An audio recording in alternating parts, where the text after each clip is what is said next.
তোমার স্বামী যে কত কষ্ট করে তুমি যদি দেখতা, জীবনে স্বামীর সাথে চোখও গরম করে তুমি তাকাইতা না। তুমি মনে করছো সন্ধ্যাবেলা তোমার স্বামী টাকার বান্ডিল নিয়ে মার্কেট করে হাজির, তোমার স্বামী রিক্সাওয়ালা, ড্রাইভার, শ্রমিক, তোমার স্বামী চাকরি করে, ওখানে কত কষ্ট, কত মাঝে মাঝে ঝগড়া করে, কত কিছু বকা বাদ্য শুনে।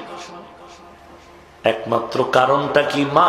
তুমি বুঝলা না, তোমার স্বামী তার জন্য এত কষ্ট করতো না। একটা মানুষ যদি একা একা চলার চিন্তা করে, কারো পাও ধরে চলা লাগে না, স্বাধীনভাবেই চলতে পারে, কিছু টাকা জমা করে।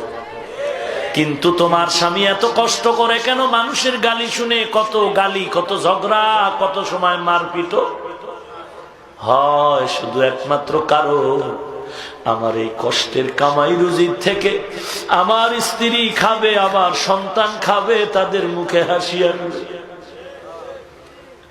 ও আম্মা জান, তুমি যদি বলো না স্বামী তুমি ঘরে থাকো, আমি কামাই করে খাওয়াই, মা তুমি কামাই করে স্বামীরে খাওয়াইবা, এজন্য তো আল্লাহ এ নিজাম বানায় না।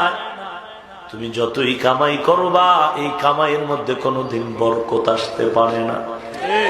কারণ বরকত দেওয়ার মালিক আল্লাহ, আল্লাহর রাজির বাইরে চললে সেখানে আর বরকত হয় না। ধরে নাও তুমি মাসে 5-20,000